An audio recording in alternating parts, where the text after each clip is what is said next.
റസൂലുള്ളാഹി സ്വല്ലല്ലാഹു അലൈഹി വസല്ലം പറഞ്ഞു, തീ കൊണ്ട് ശിക്ഷിക്കാൻ തീയുടെ ഉടമസ്ഥനല്ലാതെ അധികാരമില്ല.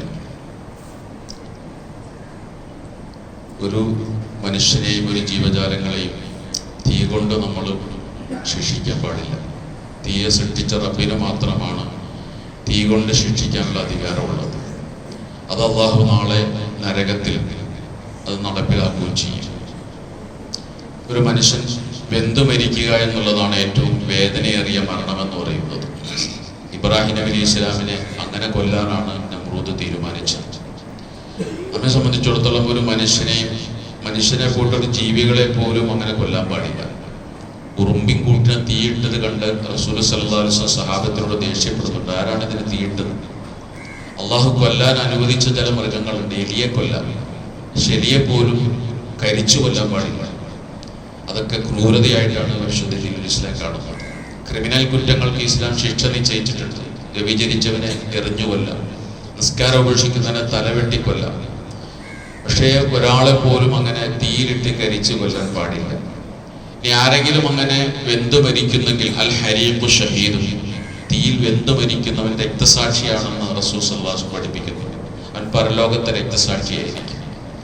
അപ്പൊ തീയിൽ ഒരു മനുഷ്യനെ, മൃഗങ്ങളെ ശിക്ഷിക്കുക എന്നുള്ളത് ക്രൂരതയാണ്, ചെയ്യാൻ പാടില്ല. അത് പരലോകത്തുള്ള പടച്ചോന്റെ ശിക്ഷയാണ്. പക്ഷെ അല്ലാഹു തആല ചില സമയത്ത് ദുനിയാവിൽ തന്നെ ആ തീ കൊണ്ട് ചിലരെയൊക്കെ ശിക്ഷിച്ചെന്നിരിക്കുന്നു. അതാണ് ഇപ്പൊ നമ്മൾ അമേരിക്കയിലെ ലോസ് ആഞ്ചലസിൽ നിന്ന് കണ്ടുകൊണ്ടിരിക്കുന്നത്. ലോസ് ആഞ്ചലസിലെ ഹോളിവുഡ് മേഖല, നടീനടന്മാർ താമസിക്കുന്ന മേഖല ഉൾപ്പെടെ 10,000 ഏക്കറിലധികം കാട്ടുതീ പടർന്ന് അവിടെയുള്ള എല്ലാം നശിച്ചു കഴിഞ്ഞു. 10 ആളുകൾ മരിച്ചു, 2 ലക്ഷം ആളുകളെ മാറ്റി താമസിപ്പിച്ചു. 10,000 ഏക്കറിലധികം സ്ഥലത്തേക്ക് കാട്ടുതീ വ്യാപിച്ചു കഴിഞ്ഞു. അമേരിക്കൻ പ്രസിഡന്റ് ജോ ബൈഡൻ പറഞ്ഞു, അമേരിക്കയുടെ ചരിത്രത്തിൽ ഏറ്റവും വലിയ കാട്ടുതീ പിടുത്തമാണ് ഇപ്പോൾ സംഭവിച്ചിരിക്കുന്നത്. ഡൊണാൾഡ് ട്രംപ് ഈ മാസം അധികാരം എടുക്കണം. അദ്ദേഹം പറഞ്ഞൊരു കാര്യമുണ്ട്, ഞാൻ അധികാരങ്ങൾക്ക് മുമ്പ് മുഴുവൻ ബന്ദികളെയും ഫലസ്തീനിൽ വിടുന്ന ഇസ്രായേലിൽ ബന്ദികളെ ഫലസ്തീനിൽ വിട്ടയച്ചില്ലെങ്കിൽ ഫലസ്തീനിനെ ഗസയെ നരകമാക്കുമെന്ന് പറഞ്ഞു. ആ നരകം അല്ലാഹു തആല ആ അമേരിക്കൻ പ്രസിഡന്റിന്റെ മുമ്പിൽ ഇപ്പൊ കാണിച്ചു കൊടുത്തുകൊണ്ടിരിക്കുകയാണ്.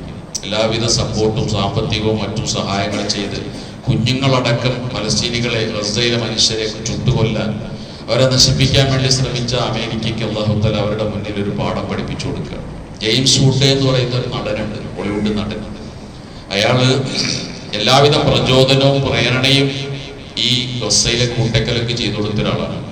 അദ്ദേഹത്തിന്റെ ഹാഷ്ടാഗ് തന്നെ, ഒരു പ്രചരണം തന്നെ, എല്ലാരെയും കൊല്ലുക, ഒരാളെ വെറുതെ വിടരുത്, യുദ്ധം നിർത്തരുത്, മുഴുവൻ പേരെ നശിപ്പിക്കരുത്. ഈ നിലയ്ക്ക് തൻ്റെ ട്വിറ്ററിലൂടെ, ഫേസ്ബുക്കിലൂടെ പ്രചരിപ്പിച്ച ആളാണ് ഈ മനുഷ്യൻ. ഈ മനുഷ്യന്റെ വില്ലകളും എല്ലാം നശിച്ച് അടിവസ്ത്രം പോലും ഇല്ലാതെ ഇയാൾ ചാനലിൽ വന്നിരുന്നിട്ട് കരയാണ്, എൻ്റെ എല്ലാം പോയി.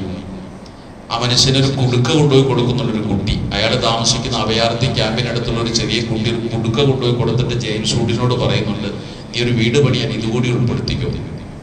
ആ നിലയ്ക്ക് പടച്ചോൻ ആ മനുഷ്യനെ ആക്കി തീർക്കും. അപ്പോൾ അല്ലാഹു തആല എല്ലാ ശിക്ഷകളും പരലോകത്തേക്ക് മാറ്റിവെച്ചെന്ന് വരില്ല. തീ കൊണ്ടുള്ള ശിക്ഷ പോലും ചിലർക്ക് അല്ലാഹു തആല ഇവിടെ കാണിച്ചു കൊടുക്കും. അതായിരിക്കാം ഒരു പക്ഷേ ഇപ്പോൾ നമ്മൾ ലോസ് ആഞ്ചലസിൽ നിന്ന് കാണുന്ന. അല്ലാഹു ഫലസ്തീനികളെ, ഗസക്കാരെ അല്ലാഹു രക്ഷപ്പെടുത്തുമാറാകട്ടെ. ശത്രുക്കൾ അർഹിക്കുന്നതെന്തോ അല്ലാഹു ഇവിടെ വെച്ച് അല്ലാഹു തആല അവർക്ക് നൽകുമാറാകട്ടെ. സ്വല്ലല്ലാഹു അലാ മുഹമ്മദിൻ വഅലാ ആലിഹി വസഹ്ബിഹി അജ്മഈൻ. അൽഹംദുലില്ലാഹി റബ്ബിൽ